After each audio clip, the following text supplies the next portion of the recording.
कांवड़ यात्रा की बात करते हैं। 22 जुलाई से शुरू होने जा रही है। उससे पहले सीएम योगी आदित्यनाथ ने कांवड़ यात्रियों के लिए जो कदम उठाए हैं, कुछ फैसले किए हैं, उसकी बात करते हैं।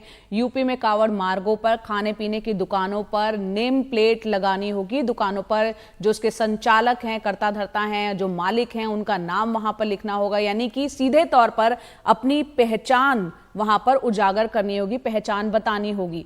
कांवड़ यात्रियों की आस्था की पवित्रता बनाए रखने के लिए यूपी सरकार ने फैसला किया है, ऐसा बताया जा रहा है। इसके अलावा हलाल सर्टिफिकेशन वाले प्रोडक्ट्स बेचने वालों पर कार्रवाई होगी।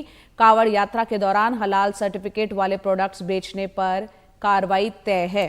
ये तमाम जानकारी के साथ हमारे सहयोगी रणवीर सिंह हमारे साथ जुड़ रहे हैं। रणवीर, पहले पहचान उजागर करने को कहा गया, दुकानों में कौन लोग काम करते हैं, उसके मालिक कौन है, ठेलों वालों को भी कहा गया।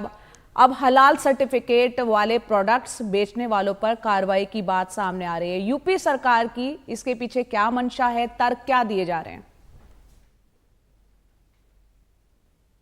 देखिए, पहले ये जो पहचान बताने का स्कीम था ना, ये सिर्फ मुजफ्फरनगर ज़िले में था, जहां पर कपिल देव अग्रवाल जो योगी सरकार के मंत्री हैं, उन्होंने बयान दिया था और कुछ हिंदूवादी संगठनों ने मांग की थी। तो कप्तान के आदेश पर कांवड़ रूट पर जो खाने पीने की दुकानें थी, उनको अपनी पहचान बताने के लिए एक नेम प्लेट लगाने को कहा गया। ये मामला राजनीतिक होता गया। असदुद्दीन ओवैसी से लेकर अखिलेश यादव और तमाम विपक्षी दल जो हैं वो इस मामले में योगी सरकार पर हमला करने लगे। लेकिन चूँकि कांवड़ यात्रा 22 तारीख से शुरू हो रही है और मुख्यमंत्री योगी आदित्यनाथ के आदेश पर अब न सिर्फ मुजफ्फरनगर बल्कि पूरे उत्तर प्रदेश में जहाँ भी कांवड़ यात्रा चलेगी, वहाँ पर जो नेम प्लेट्स होंगे वो खाने पीने की दुकानों पर लगाए जाएंगे, जिससे कि बेचने वालों की पहचान की जा सके। और जो हलाल सर्टिफिकेशन वाले प्रोडक्ट्स हैं उन पर पूरी तरह से प्रतिबंध लगेगा और अगर कोई बेचता है तो उस पर कार्रवाई होगी। ये योगी सरकार ने तय किया है। यानी 22 तारीख से शुरू हो रही कांवड़ यात्रा में मुख्यमंत्री योगी आदित्यनाथ के आदेश पर अब पूरे उत्तर प्रदेश में जो कांवड़ रूट है वहाँ पर खाने पीने के दुकान वालों को अब बताना होगा कि मैं कौन हूँ, मेरा नाम क्या है, मेरी पहचान क्या है।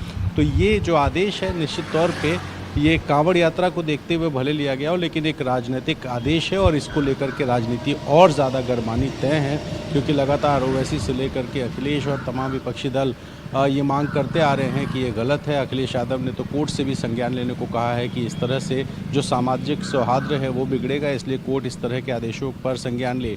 लेकिन फिलहाल जो मामला अभी तक मुजफ्फरनगर ज़िले तक सीमित था, वो पूरे उत्तर प्रदेश में लागू होगा। तो जाहिर है कि इसका दायरा बढ़ रहा है और मंशा सरकार की जाहिर है कि जिस तरह से बीजेपी की जो लाइन रही है उस लाइन पे पार्टी एकदम क्लियर चल रही है, योगी सरकार पूरी तरीके से क्लियर चल रही है और इसी वजह से ये आदेश मुजफ्फरनगर से निकलकर अब पूरे उत्तर प्रदेश के लिए लागू होगा और जो भी हलाल सर्टिफिकेशन वाले प्रोडक्ट्स बेचे जाएंगे उस पर कार्रवाई भी होगी। तो कांवड़ यात्रा की शुरुआत के साथ एक नए राजनीतिक विवाद की भी शुरुआत होने जा रही है, ऐसा लग रहा है। जी, जैसा कि आप बता रहे हैं, कहीं ना कहीं एक यूपी सरकार की लाइन जो रही है, लेकिन हमने हाल फिलहाल लोकसभा चुनाव में देखा उसका नुकसान भी किस तरह से यूपी में बीजेपी को हुआ और आने वाले वक्त में 10 विधानसभा सीटों पर उपचुनाव भी होना है। अब जब कांवड़ यात्रा शुरू होने जा वाला है, मुजफ्फरनगर या कई ऐसे इलाके हैं जो सेंसिटिव माने जाते हैं धार्मिक रूप से अगर देखा जाए, तो वहां के लोगों की क्या प्रतिक्रिया है और इसका असर दूरगामी किस तरह से नजर आ रहा है? देखिए, राजनीति में कई बार जो फैसले होते हैं ना वो समय काल परिस्थितियों के हिसाब से लिए जाते हैं। लोकसभा चुनाव में बीजेपी को भले नुकसान हुआ हो, लेकिन जो पार्टी की और ख़ासतौर पे मुख्यमंत्री योगी आदित्यनाथ की लाइन है वो क्लियर है।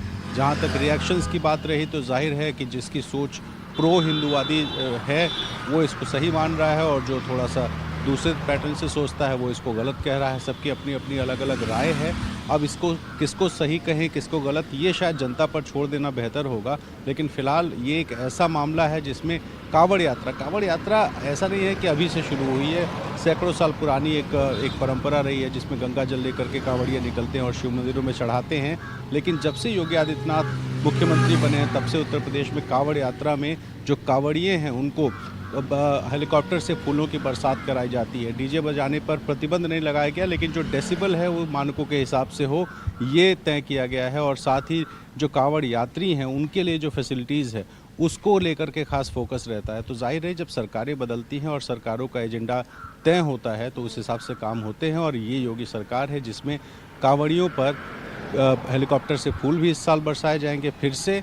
और इस बार जो ये नया विवाद शुरू हुआ है अपनी पहचान बताने का, ये जाहिर है कि एक धर्म से अलग एक नया राजनीतिक मुद्दा हो। जी बहुत बहुत शुक्रिया रणवीर, विस्तार से इस पर चर्चा करने के लिए।